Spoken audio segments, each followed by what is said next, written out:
What's up, guys? George Camel here. On May 21st and 22nd, Dave Ramsey and I are hosting a brand new virtual event called Investing Essentials. Because investing can make you wealthy if you do it the right way. And that's why we'll cover 401ks, mutual funds, and Dave's personal strategies for investing in real estate. You can even send in your questions while you watch from the comfort of your own home. So get your tickets today at RamseySolutions.com/everydayinvesting. That's RamseySolutions.com/everydayinvesting. This episode is sponsored by SmartVestor. Connect with an investing pro for free at RamseySolutions.com/invest. You're listening to Ramsey Everyday Millionaires, where we talk investing, retirement, building wealth, and outrageous generosity. Mike is in Los Angeles. Hey, Mike, welcome to the Ramsey Show. Thank you so much for having me, Mr. Ramsey. How's it going? Better than I deserve. What's up? Well, my wife and I have been doing, we're okay. I think so. Anyways, we've got about 200 in savings. Our house is valued at probably around $850, $875. We owe $400 on it.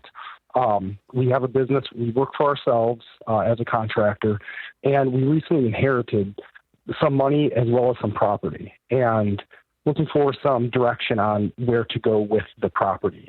It's a multifamily property across the country in New York, as well as several mortgage notes each month. And we're not sure if we should liquidate the mortgages, sell the building, and move closer to home.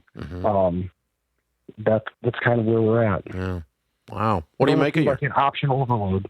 It varies between 150 to 300. Okay, cool. Who passed away? Father-in-law. Okay. All right. How long ago? 9 months ago. Okay. All right. I'm sorry. So he obviously was a real estate guy. Yeah. And so he has mortgage notes that he had taken back on property owner financed, and so he was receiving payments. That's what you mean? Yes. Okay. And what's the total face value of those? It's about $220. Okay. Well, it would be about $340, and then we've got some pricing to sell them off. Okay, so the discounted value is the actual market value is $220 if you sell them, but the face is $340. Yeah. Gotcha. And okay, that's what I was moving toward.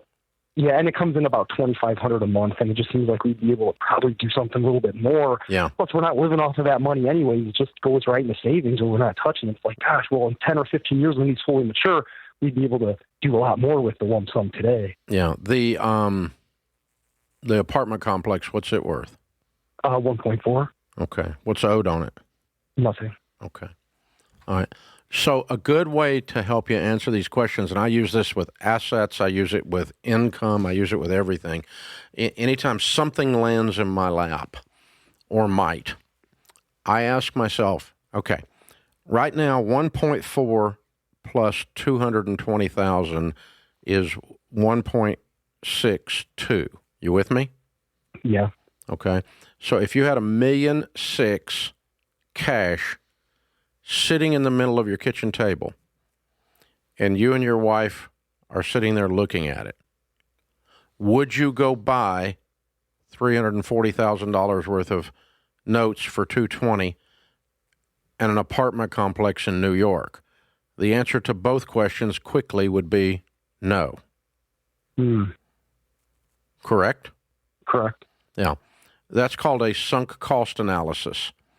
And what it does is it makes you critically think only about the future, not about where the stuff came from.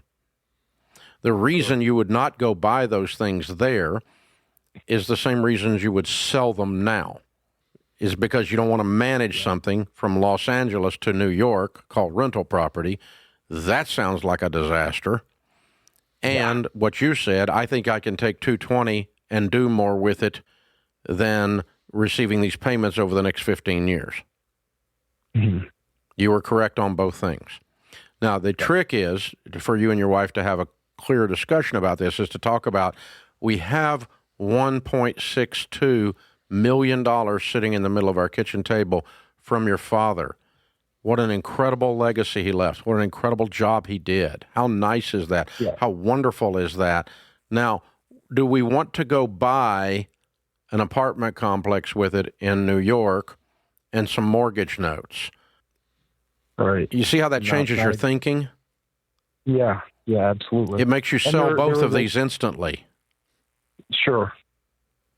And so I even do this. We used to do this with sellers when I was selling real estate for a living 1,000 years ago. So if a guy had a $200,000 house on the market for $200,000 and someone offered him $190,000, he'd be going, I don't know if I want to take that or not. And I said, wait a minute. Your house is sold for $190,000. If you had $190,000 in the middle of this table right now and you didn't own this house, would you come buy this house for $190,000? No. Right. Well, you're getting ready to buy it back if you counteroffer. If you jack around with this buyer and run him off and you raise the product, try to get that $190,000 up, you're buying the house back for $192,500 when you screw around with them. It's the same thing. And so you got to decide, what is it I want? Do I want the money or want the stinking house? And in some cases, I look at the thing and I go, well, I like the thing. I'll keep the thing. Yeah, if I didn't own that for that price, I'd buy it right now. So then you should keep that, right? So if you're like, man, we're thinking about living in New York and we wanted to manage these rental properties, we're going to pull up roots from California, we're heading out, and, we're going to live over there, and we always wanted to have this, of course I would buy it again. Then you would keep it, right? Mm-hmm. Mm-hmm. But long-distance landlording multifamily, that's like getting shot in the head. Don't do it. It's exactly what it feels like. Yeah, it's Russian roulette, man. I mean, you're just asking for it. Okay. So, all right, second question, where to allocate it? Where are we moving forward with it? The only debt you have is a mortgage, right? Yeah. I'd pay that off tomorrow. So now we got 1.4 again, right? And then we have some cash in savings as well. Okay, so now you got 1.4 plus the cash. What are we going to do with that?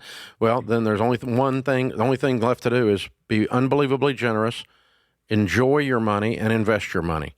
So what do you guys want to invest $1 million in? We'd assume real estate. That's up to you. I don't care. Some people don't need to do real estate. Some people love real estate. I love real estate, and I love mutual funds. That's the only two things I put money in. But you could do whatever you want to do. It's your money, But what do you want to invest $1 million in? Because you don't want to leave it sitting in a stinking savings account. No, of course not. So you're 100% debt free. You got $200 in savings plus $1 million. You pay off the mortgage of $200. It's about a wash, and so you end up with about $1.6 million clear, give or take. You got some expenses on selling the apartment. Let's call it $1.5 million. So I want to label some percentage of that money, an exact dollar amount. You and your wife discuss it. That we want to be generous in Father's name. I want to do something in his name.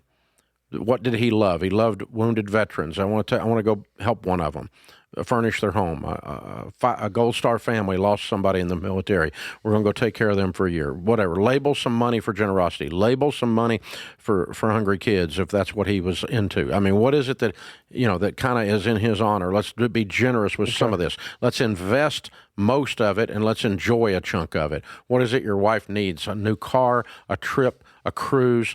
I don't know, but some of this money ought to be spent on that. It's a bit extravagant, but you came into $1.6 million, so you can do a little bit of extravagant. Okay. You just can't do $1 million worth. Got it. Yep. Yeah. And we're pretty frugal. I mean, we shopped at Salvation Army. You've done a good job till you got to here. So yeah, I know that. I think you've done a really good job. Still working hard. We just look at the numbers. What does she drive? 2016 minivan. Buy her a car. Toyota Sienna. Buy her a car. Yeah, okay. You're a millionaire. She needs a better car. Okay. She needs a better car. What trip has she always wanted to go on but hardly talks about it anymore because she doesn't think she's ever going to get to go? Yeah, all right. Start thinking like that. Yeah. We'll talk about it. Yeah, because, I mean, all I'm spending here is less than $100,000 after we do a bunch of dreaming. And you still got tons of money to do everything else. Yeah. And simple decision, Mike. Just a little jewelry. Something shiny. Put it on her finger, Good for what you're doing. Just a southern accent. I'm bored, I guess. I don't know. The jewelry. I'm boring him. No, you answered that one great. I didn't have anything to add except for buy something sparkly for her and some jewelry. Yeah. Just small. Yeah, just enjoy this. Yeah, enjoy some of the money. This is big. Be generous with some of the money. Invest most of the money. And that's what you do at Baby Step 7. You live like no one else, so later you can live and give like no one else. By the way, if you guys are smart with this, the $1 million he leaves you guys will be worth $30 million when you retire. Yeah. Thanks for tuning in to Ramsey Everyday Millionaires. To learn more about how to plan for retirement, visit RamseySolutions.com/retire or click the link in the show notes. Ramsey Solutions is a paid non-client promoter of participating pros. Learn more at RamseySolutions.com/SmartVestor.